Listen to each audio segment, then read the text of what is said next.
Hello, and you're very welcome back to the Public Eye Business Podcast brought to you by Granite Exchange. I'm your host, as always, Sarah Travers, and throughout this series I'll be speaking with local entrepreneurs and businesses to learn more about how their companies have come to be, to gain insight into their growth and find out how they continue to innovate. We'll also have some interesting guests to help businesses too on their journeys. So wherever you get your podcasts from, remember to keep an eye out for all new episodes and subscribe to stay up to date.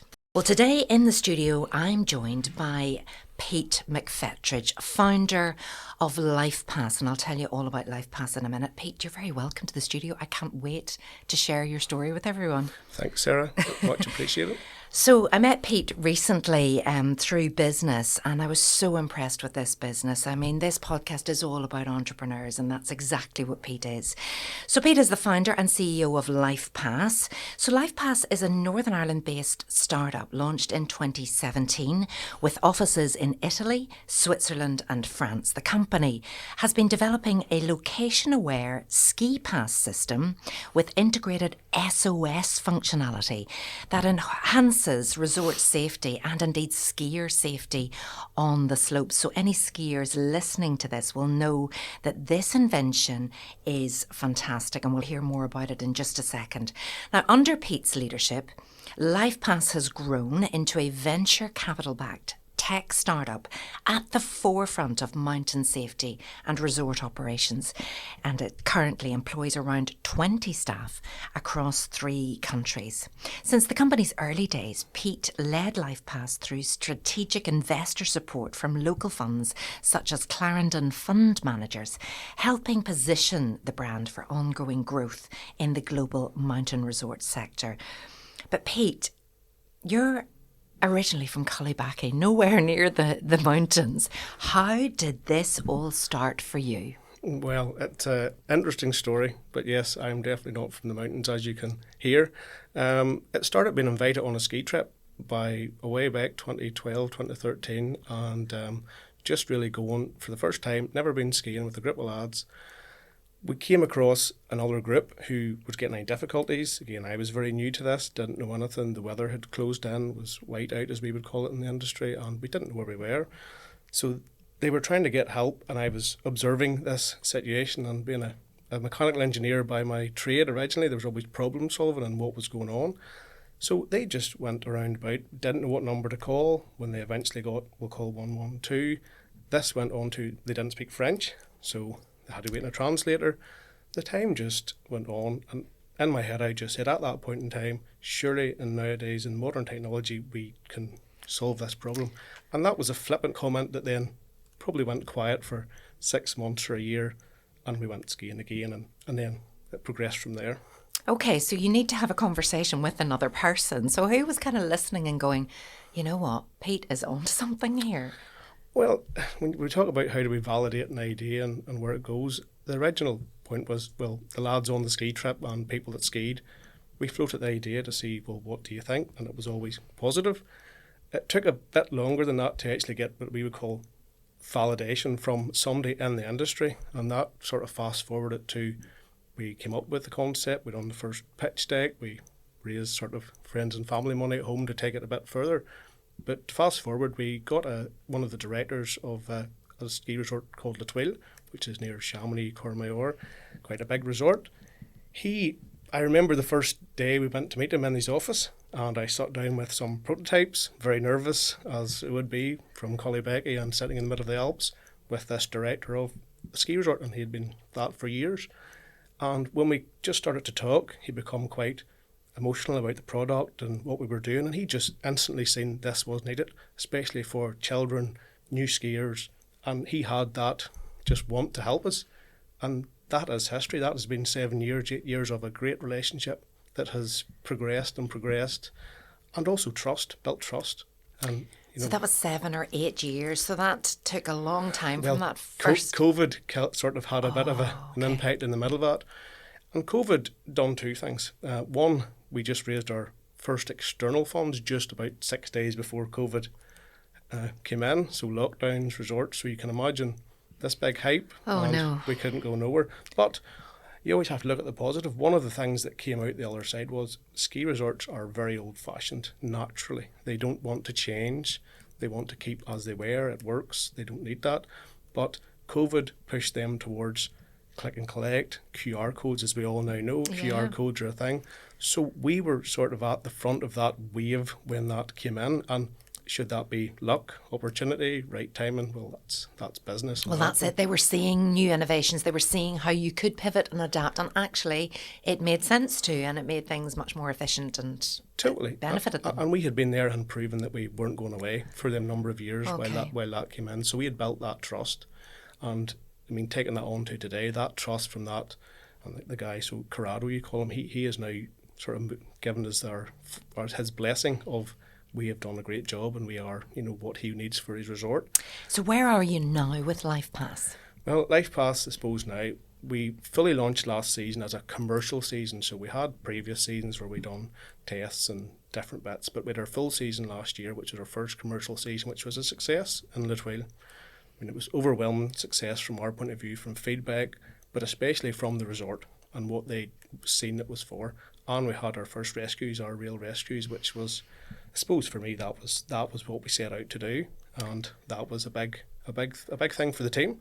We as a team set out 7 years ago to achieve. We always had this save one life, and I suppose we can say we have done that to an extent. So we just have to keep moving on at that. So that was your mission. That's what you wanted to do. Even if you saved one life, it would have all have been worth it. All worthwhile. And I mean, that was when people would ask, well, what's some of your proudest moments in that world? That would have been, I was there when the first rescue came in, and it was a gentleman who'd done it complete from start to finish. He wasn't a tourist per se. He came from a town, a city down from, it was Turin, I think he came from. Came up to ski for a couple of days, literally went to our self-serve kiosk, got LifePass with his ski pass, went skiing, bluebird morning. The weather came in, afternoon, we call it whiteout, as I just said. He got onto a lift at the bottom to come up. They call it, it's a drag lift, so he actually hurt himself badly with his leg. And he just instantly pushed the button, and the rescue they were down to him, knew exactly where he was. And that was a very proud moment. That was what we had set out, going back probably 7, 8, 9 years ago to do. That is incredible. Talk me through what LifePass actually looks like. You've talked about it being a ski pass. Now, I believe one of the some of the listeners might be going, oh, do you do it through your phone? Bet you that costs a fortune. No and no. Yes, no and no would be the answer. The phone, when we first started, to go back slightly, was, right, we try and do it on a phone. That was the simplest way. But when we went to the resorts and we went to see, first of all, children don't necessarily have phones, so that doesn't work. And also the cold temperatures turned the screens off, the new LCD screens, and the resorts were so against using people's phones to have to connect to do rescue. So we had to start from the start and build a pass. Now, it wasn't the size it is today, 7 years ago, but we've got it down to credit card size, around 9 millimetres thick, and it's just a nice size, fits in the ski pass pocket, not too heavy. And so it's your ski pass, so you get access to the slopes, but yes, it also has this life-saving potential for just €5 a day. €5 a day on top of their ski pass, yes. Wow. And you talked earlier about the kiosks that you have in place. So how do people actually buy it? Well, they came, originally there was no kiosk in what we wanted to do. We thought it was a lot further away, but COVID, we had to push. Everybody was just to it. The kiosks are literally, you can book online and just literally click and collect, walk up to kiosk, use your QR code, as we say, from COVID, and it just literally gives you your life pass out with your ski pass. You go skiing when you finish, at either the end of the day or the end of the week, you just leave them back to the kiosk or a returns unit, and then we deal with it from there for the next customer. But that was our biggest challenge, was actually battery. So we needed to be able to charge it. The kiosks are that medium for us, so we can put them in, they're charged overnight, they're ready for the next users, and we don't need manual staff, because staff is, well, that's how we can't scale. If staff have to scale with it, it's a hard challenge. So that's fantastic. How did you work on that battery life then? So let's just, there's a lot of information here. Let's just go back. You said you were a mechanical engineer. Yeah, plumber by trade. You were a plumber by trade. So yes, you were working away as a plumber in County Antrim. Yep, and even I was just thinking on the way down here today, I was looking, so that's over 20 years ago now. It makes me feel old, but started, done my apprenticeship, went straight out on my own, self-employed, and sort of progressed from that into, well, back then it was, we went into renewable energy quite quick, which was, again, ahead of its time. People 20 years ago was, what's solar panels, what's that technology, but we then started that, and then that progressed into what I then went into was renewable energy. So still done plumbing, but renewable energy moved, and that's how I met the contacts who today have made me what I am. And I believe that some people still have you in their contacts as Solar Pete. That's correct. There's one of our very close friends and staff member who has me as Solar Pete, because that's what I was. You sold the solar panel. So how difficult was it to start up at the same time as try and keep a roof over the head? That was definitely... And provide for the family. A challenge. I mean, right. The wife and 3 children at that point in time, it definitely was a challenge, but I've been used to that since I was 20 years old. What did your wife think of the idea at the time? Well, she had never skied, didn't really understand it, of what it was, and again, go back to one of the proudest moments this past year. So both her and my 3 children were able to use it for real from start to finish, which was a very proud moment, and also for them just to show, well, all Daddy's years of hard work have came to something that will actually now exist, which didn't exist in the world before us. That must have been an incredible moment for you. It was. Yes, was that a pinch me moment? Definitely. Oh. It was. And where were you at the time? We were in Litwil, and the home place of, and for us, Litwil will always be home for LifePass, and that's one thing that we've always agreed with Carrara, was it was developed in Litwil, because he helped for all these years, never charged us for any ski passes to develop, gave us access to all his ski patrol, all his staff, because we assumed we understood how a ski resort worked from afar, from Cullybecky, from wherever. And then when we went to how it works, it's a very different beast entirely. There's so much complexity around the weather, ticketing, the varieties of tickets. It's very complex.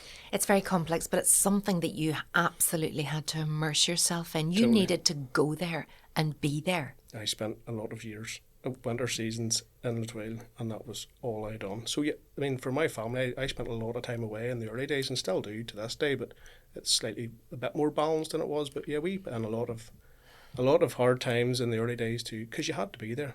And how was that for you with that wrangle between, gosh, what if this doesn't work? Or, yeah, were you filled with that self-doubt? Oh, totally. Yeah, and still, I mean, imposter syndrome, even to today, some of the people, I mean, that we have, or customers we have, what we've done is definitely still, I mean, I'm still the plumber from Cullybecky in my head. And still to this day, some people think that's still what I do from home.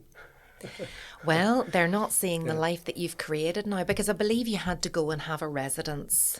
Yes, so we then, after we'd spent a number of years just in the hotels and things, but we now have base in Chamonix, which we work from. We have an office in Verbier and now an office in Litwil in Italy, and that has been a journey on its own, but been great. I mean, Chamonix for me is my second home. I spend probably more time there than I do here, but it's also the people we meet there. There's been so many great, and when I say people, it's just other entrepreneurs, other business owners who seem to be attracted to this location, and it has this sort of mecca for them type of people. So you just get exposed to all this world, which you would never get exposed to here. Very different to Cullybecky. Have they ever heard of Cullybecky? No, definitely not. And for our listeners, just to pinpoint what Cullybecky is like. Cullybecky is a very small, but as I say, it's 1 mile out, 1 mile in. That was from Ballymena. It's very small. But it's home. Home, and for sure. You sort of, that's where it started. And you probably maybe didn't have the easiest upbringing. No, I mean, I didn't come from silver spoon background. I'm single parent mother, so she had a lot to do and a lot to work to keep me and bring me up. She's done a great job. Passed away on me quite early. I was 27. She passed away with cancer, so maybe that was a slight catalyst too for me that goes, well, I mean, if you fail, you fail. Sure, what does it matter? You have to try. I would definitely have regretted more not trying this than I would have, or failing. Absolutely. Your mum would be so impressed with you, and you'd no siblings either. So, that was an awful lot. Probably it was all you knew, but for anybody else listening to that, that wasn't the easiest of starts. No. But I think, you see, you're maybe being very modest, put it that way. You know, you've talked about the plumbing, but you won Apprentice of the Year. I did. You went into renewables before anybody else. So you've had that entrepreneurial spirit. You had a gift. Yeah, from the start, for sure. I mean, that would still... You were a risk taker. Yeah. Well, my wife always has this comment. She says, on your gravestone, you're going to die trying. Anyway. Well, God loves a trier, isn't that what they say? God loves a trier. And what have been the biggest challenges? You mentioned COVID. Obviously, that was huge and you never saw that coming, No. but that impacted everyone. And then out of it, actually, some benefits came. For sure. What have been the biggest challenges for you getting started? Well, initially, I mean, the product was a challenge in its own, but then I never had been used to the world of what a startup was. So when you come from mechanical engineering, plumbing, it's a very straightforward service business. You do this, you charge this, and it's quite straightforward. This is not. It's now I had to learn how to raise money externally, what that needed, all the finances, understanding cash flows, understanding how that sits together, pitch decks for all this, and then then there was another bit that came, which was managing their expectations. So you had to create a board, you had shareholders, you were now responsible to answer to them for everything. And I found that in the early days quite daunting. I would have shied away, like, this is quite unusual and hard to deal with, but now over the years it's become natural, and now I quite enjoy that part of the business, and I have progressed away from the day-to-day probably running of what things to just really what I should be doing, and that is keeping money in the bank and having a vision of where we take the company forward and how that needs to happen. And that's been a big... Startups are hard. I had a great bit of advice from somebody a long time ago, and it always stuck, about what a startup was, because I kept saying this doesn't make sense what we're trying to do, and he just says, well, this will make it easier when you just think this way. So a startup is just a group of people that are sort of working to try and find a repeatable, scalable business model, and only when that is done does it become a business.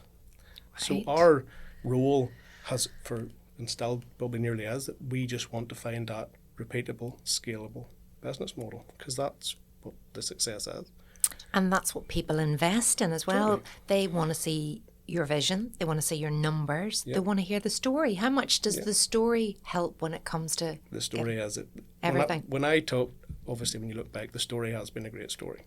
There's no doubt. It's a fantastic story against all odds, and some of the humour in it is that people who I would have been my customers, who then I became very good friends with through the plumbing and renewable energy, and ones that I was in business with, they have then become either investors in me or staff or support in now the company. So it's became full circle round from, and that's just been very, very, that's nice to see, to be fair. They believed in you for all the years, and now they're now working under me to help us and help the company. I mean, we have a vision. We just want to do what we said, save one life and keep doing that, and really make the mountains safer for everybody to enjoy, especially the masses, because everybody can have very expensive things, and the skiing is an expensive industry, and you can buy a lot of other equipment that can do certain things, but we want everybody to have that ability to have the safety. Yeah, this is not just for people with money. No, definitely not, because the people that need it are the ones that come as to enjoy the holiday, that maybe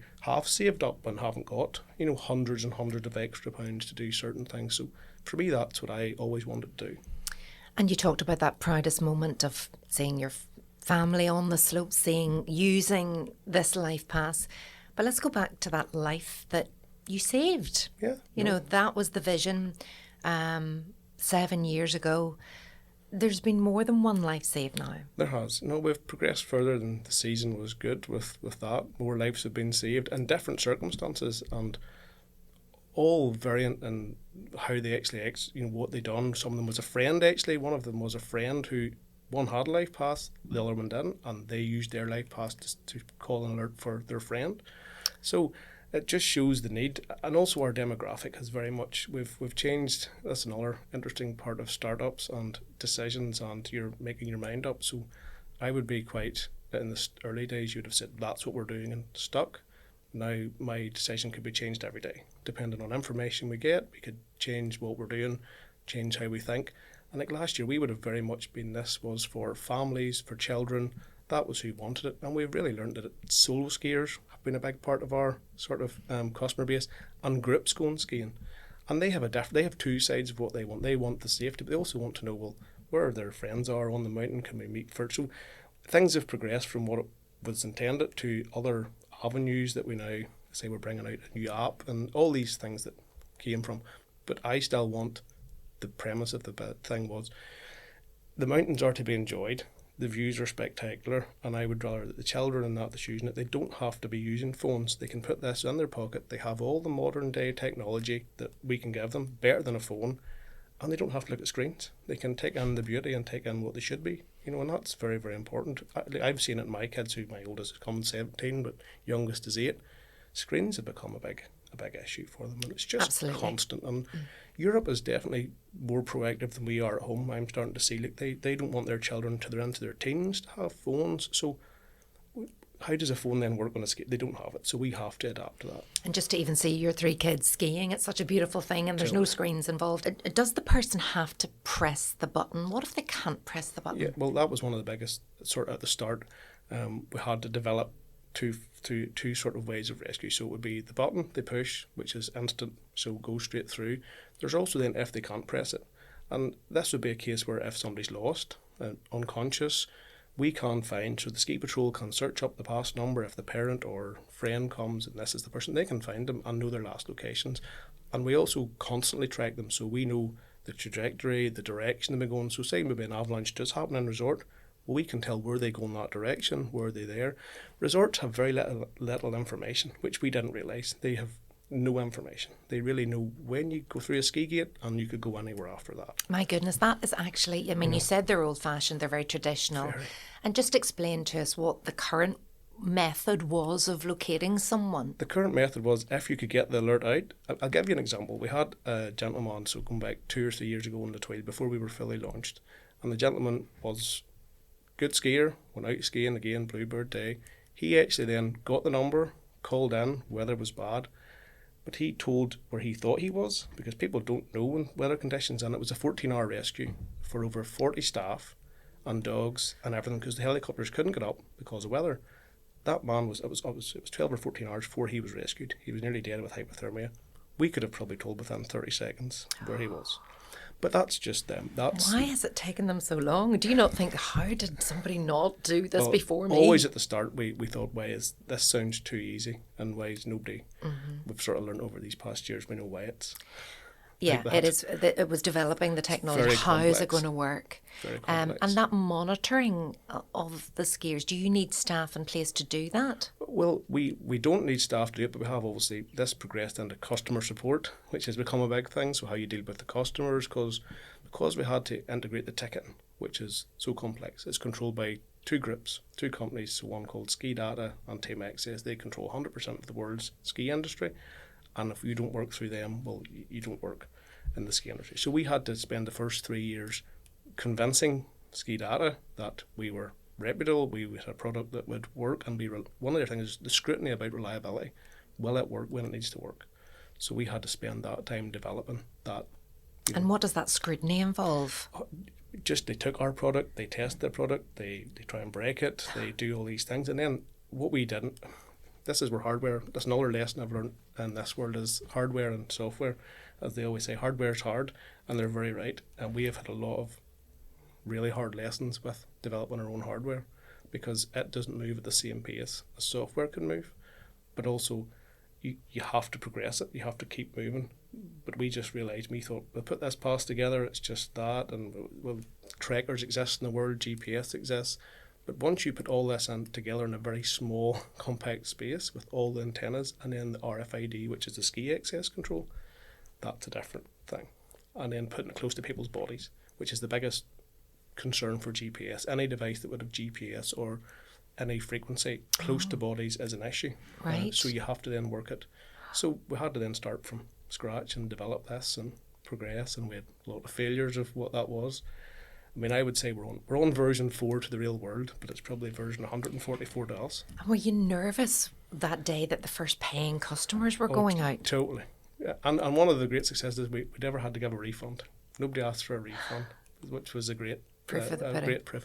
And we were just looking at some information last week from the last season, and there was customers from 23 countries around the world that used LifePass this year in that product. Some as far away as Australia, Russia, Turkey, and then the normal countries in around GB. And so that for us was a big trust point, and also proof point for us that there is a market. People do this repeatable, scalable business model. And now you're saving lives.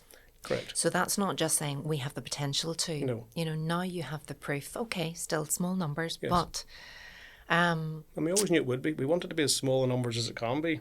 Of course. And we want to make that as low as it can be. But what did that do to your story, to your offer, to your come invest in me? Well, that came from then the credibility came. So all these years of what we've done and what you tell you're going to do, and people, there's plenty of people that say we don't believe or no or it can't be done. Show me. Yeah, now we can show them what has been done, and we also have Corrado gave us a fabulous testimonial of the season for us to share with other resorts, which was just, I mean, that was a big pride moment for us to get that from him, because it just was validation at the level we needed. So resort director, owner, validation that this is what we need in ski resorts for safety, and that should hopefully catapult into the next phase.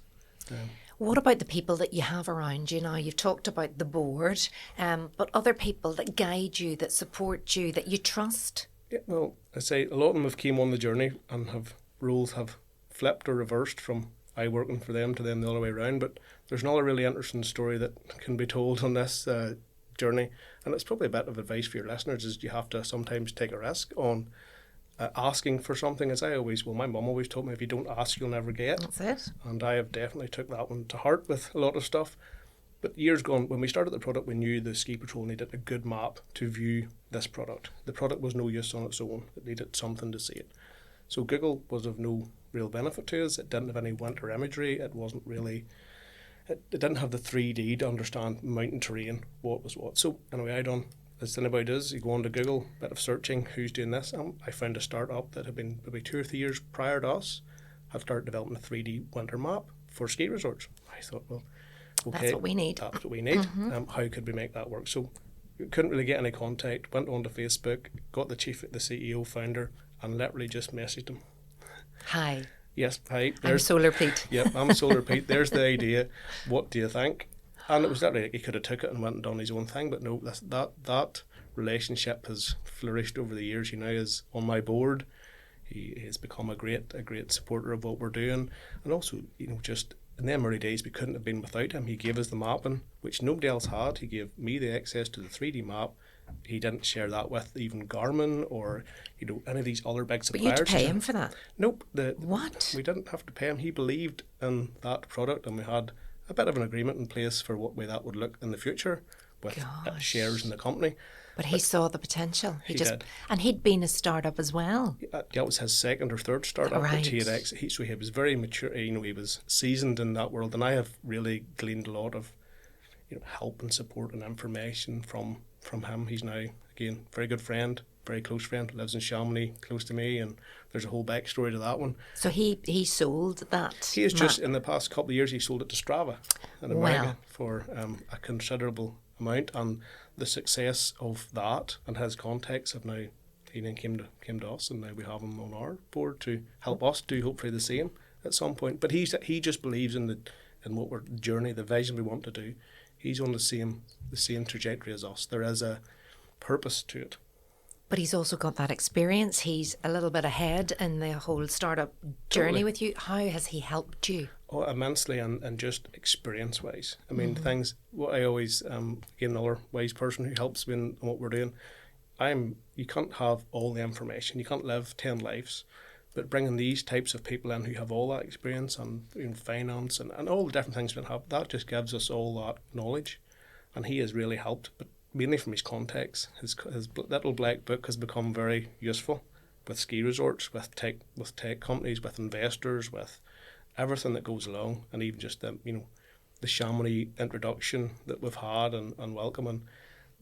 You would never get that anywhere else, and that's just maybe luck, maybe it's right time, maybe it's asking, but without that initial part, we would never have been here. And also without, we go back to then you need money to do all this. Our very first, wouldn't say an investment, but belief in me came from a good friend, and he really considerably put in amount of money to get us over the first couple of years. And yeah, we'll pay off in the end. But that belief, and it was very nice actually this season to actually then show that we done what we said we were going to try and do.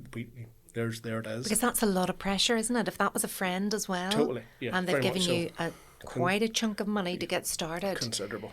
That's a huge responsibility. Yeah, totally. How do you cope with that? And that's a hard one. And that did have ups and downs and moves and COVID and all the bits. But he's reaping the benefits. Totally. And also, the point was belief in what we were doing. Yeah. People do believe, and it's nice to actually, let's say, deliver on what you're doing. Now, you've delivered. Suddenly, everybody wants a piece of you. So how do you protect yourself then? How do you get to that point where you've built these wonderful relationships, these opportunities that have arisen through those trusted relationships who believed in you? When it starts to make money, when it started to save lives, I would say now this is the time that, how big do you get? How much do you take or let people in? Exactly, and that we're always raising money. That was the other interesting part of the journey, is it's so seasonal. So our business is very seasonal. It's winter currently. The focus is winter, so we have a massive seasonal need, and you're always raising money pre-season, because if you raise it too far ahead, you change, the season might change, you might find information you want to do. So this is a constant ongoing battle. But our plans for the next 3 to 5 years in the season is we will be in every European resort present at whatever scale we can to be, and hopefully make it the default ski pass initially for children and under 18s. That's our goal, and we will probably achieve that, I would say, in the next 3 years. And that is huge. I mean, that scalability, but you've done all of that due diligence. You've got yourself now operating as businesses in all these different countries as well. Yeah, that's another interesting story. So when we initially started, we were going to do it just business to business. Then the kiosks came on the scene, and they have been definitely the success, because now we can deploy to these multiple resorts, mainly through the hotels, and that means people come to ski and they go to their hotel, they can collect their ski pass with the life pass, and they don't have to go and queue at ticket offices, they can just go skiing. So convenience has been massive. But because you take payments directly in the country, you now need a company in the country to pay what they class as TVA and we would class as VAT at home. Okay. So you assume, okay, right, 3 months, 9 months, and a lot of, and everything in Italy's face to face. Red and tape. Everything's paper. Okay. You can't sign anything unless you're there. So the journey sort of started. We had to get what they call a notary, and which is nothing normal to me here. What does that mean? So it's sort of between a judge and a lawyer, and they sit in the middle, and they represent. So they done the due diligence on me and who I was, and then they represent me in Italy. So they're vouching for me. So we had a long process to get there, a lot of money to pay them. They're very hard to pay. And then the funny thing, the story we still tell, so there's 2 stories, but I'll tell one of them first. We went to, we're going to open the company, come down, had to be in person, had to go fly to, so it was done in Aosta in Italy, so the town of Aosta. And you go into this room with this notary, so the lady sits. There was me, a translator, and another person, and then she had 4 people on the other side, which were all in sort of vouching for her. And of course I thought, right, that's fine. So she then proceeded to give me 28 pages of of how you open a company and all the legals, but she had to read this all to me in both English and Italian. Oh my word. Because I had to say I understood it. Oh my goodness. So okay, that progressed. Then that progressed on, I had to sign each page, so 28 pages, and my mother got a bit carried away with names, so I was Peter, Philip, Matthew McFetridge, and I couldn't sign. I had to print. Luke and John. Yes, I don't know what she left them out. I had to print them. My hand was sore. It was the most unusual. And then everybody else in the room had to do the same. Goodness. So this was all on paper. So traditional. So and traditional. set in their ways. Did you not say you had to sign a disclaimer you weren't Oh in yes, the mafia? yes, we had to do that. Yeah. Oh yeah. So we had to sign that. So I came in Italian, and then I got translated. What's What this? did I sign there? Is it, well, you have to sign that you're not in the mafia. And I'm going, right, Okay. interesting. And then we went from that to set up the bank, and that was another interesting experience. It was, again, all paper, everything else. It was just the most unreal experience, and we still laugh. And the next story I will tell, this laugh story, which was when we went to get the bank, the guy said, listen, you're going to have an Italian phone number, and it has to be yours. And I go, I don't have an Italian mobile number. And they go, okay, go down to this shop. Okay, you can get get a burner. You can get a sim and just put it in. And of course, we thought this was, so I had our Italian staff member go down.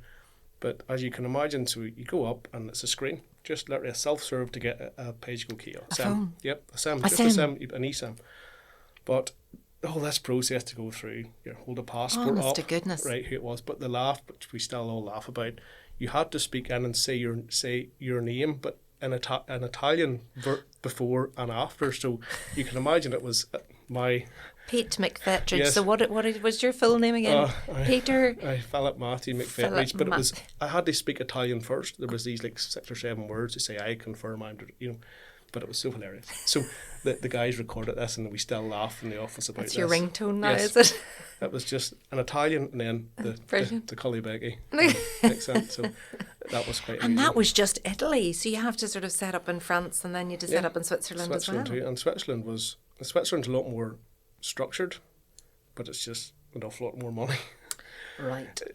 To set up a company in Switzerland is not an easy task, and also it's very restrictive. You must have had the patience of a saint. Was this not terribly frustrating? Oh, it All was. of this. But it's become a tedious- great scrapbook. We Right. have one of the guys who's been with from the start creates a great scrapbook of all these moments. But yet, no, it's very stressful because we needed the company set up to take money for the season, and it was just so.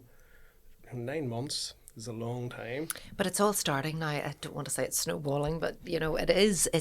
You've had this successful first season, so we're recording this just as we head into this, not quite into the Close. end of the summer for 2025. So you have a season coming up, Yep. and then you've very ambitious growth plans over the next 5 years. Yeah, the next 3 especially. So 3. we're in the Osta Valley, which is where we're at the minute, and we're going to just progress through that because we also found a lesson that when you assume resorts are close to each other, when you on a map in the winter trying to get between them is another. So we learned a valuable lesson there. So no, we're going to roll out through that, and then we're going to go to the Tarentaise and also then down to the 3 valleys, and that will be our push forward into probably another. It gives us access to like what we would call our whole base is based on ski pass days. So how many ski pass days does an area have? Like the Twill has around 440,000 per season of ski pass days, but when we go to the 3 valleys, it's 6 million ski pass days just for the 3 valleys. So it becomes a very different beast, but we believe with the hotel model we have, the That tour you can do operator, the delivery, we can do this over the next 3 years. And just as you've changed your attitude, I suppose, to being flexible as to who your customers are, what about further use of this technology? Do you see you stretching into hiking, cycling, anything else? Yeah, we definitely will. You move probably to the won't summer. tell us just now. Well, no, we definitely will move to the summer activities because Yes. resorts are really moving towards that. Resorts are having to adapt. Climate change, no snow or bad seasons, which we have had, and that does impact everybody, including us. But they are progressing, so we naturally should move towards the summer season. So the hikers, mountain bikers, and they all have the same need. Yeah. Slightly different demographic who would go, but yeah, definitely have the same need. And also mainly for the tourists. I mean, you took some of the resorts, even Chamonix, the tourists that come to hike and walk, I mean, they're coming from far afield. They're from Australia, Japan, they're all over. And that peace of mind, again, the language, this instant thing, and also the ability to have a click and collect or just pick it at a kiosk, just makes it so much efficient for them. It's such a wonderful story, and I'm sure people are just hanging on your every word and thinking, oh, I have a dream, I have a vision. And we'll come on to get some advice from you for them in just a minute. But how has this changed your life? It definitely has been a big difference now in the past 3 or 4 years. I mean, since we go over all the hard stuff and get to where we are now, I definitely, spend a lot of time in Chamonix. I enjoy that life and the outdoors. And it has changed everything for us, for sure. I mean, it's a dream come true. Still has its challenges, but it is a dream come true. And it's the plumber turned tech entrepreneur, which is quite unique in its own. So, no, it's like, it has changed my life, for sure. And it wouldn't have been for the belief of the people at the start, to be fair. I mean, they are massive. I would not be here without them because it doesn't happen. If there's one lesson you could share, one book, one podcast, one mentor that's been really inspirational to you? Well, I probably have multiple, but one of the podcasts I do listen to in recent years is The Diary of a CEO with Stephen Bartlett, and one specific podcast he done with a guy, Mark Randolph, who was the co-founder of Netflix. And he had, one of our challenges was always, do you take a deposit from people? How do you do these things? And I've listened to this podcast numerous times because he has a very great story. It's a bit like my story to a point, came in, done, it's a really nice story to have. But he also made a point, they were fighting against giants also. We're fighting against Ski Data. They're a lot bigger than us. We're the small player. But he decided that their biggest pain point was customers, when they returned a DVD or a CD, they always got this fine if they were late. And Netflix's key to success, they stopped that. So for us, I just went, we're not charging that. People will remember at the end of their trip, we didn't hit them with a fine, we didn't hit them with the late. Because you were 5 minutes late. Yeah, or we didn't say you didn't deliver it, didn't leave it back, because that is a problem Or they for take us. them home. Or they take them home, which is a problem. Now, it's like the room keys at the hotel. Exactly, and that's an issue we have to have, but we have made the conscious decision from that podcast that is, and to be fair to us, it has been, for customer experience, been great. But anyway, that's your one that I must check that one out. That's very good. So Pete, what does success look like to you? What does it mean to you? And has that definition changed over time? The bare bones of it, no. I mean, success as the company was save one life, always has been. All right, have we maybe got to that point? Did it change? Not really. I mean, the next phase is, how do we take this to the masses? That's the next success point. How do we execute on scale? What problems will it come? But it'll still be the same thing. Will we have save lives? And that's the end goal for me. Will you come back and talk to us when you've worked that out, or will you be still speaking to people? Will you have to go through all the minions to get to you? Hopefully not. Yeah, because it hasn't changed you. You're still the boy from Cullybacky. 100%. And everybody still, people I meet who have been on the journey still say the same. And they always have made a funny comment when they ask me, well, what the startup world's like. And I still use the analogy today, as I have done as I feel it is. It's like every day is like playing chess. And it's like waiting to be checkmate. You know, either for the good or the bad. That's just how this world of startup is. It is very, you have to keep going. We're going to see life pass much more, and those who do ski among the listener group, you'll see life pass, if Pete has his wishes, everywhere in the next 3 to 5 years. Correct. If Pete is, he's ambitious, and it's going to happen. You've started to get all sorts of endorsement too. You've got celebrity endorsement from Shimmy Alcott. Yes, Shimmy has been a long-term follower of the product, and I got introduced to her a long time ago. And for those who don't know who Shimmy is? She is 4-time Olympian, BBC Ski Sunday presenter, really the face of UK skiing. Like, she is the face of the industry for us. But more importantly, she's a parent. She's 2 kids, the ideal age of what we have. And she had an experience that lost her child, and they searched for over an hour more to find. She had gave them an air tag, thought that was okay, but we know that doesn't really work. So she believed in the product before we even got to here. But yes, Shimmy came on last year, and she's been phenomenal on what we do. Credibility, just the whole presence.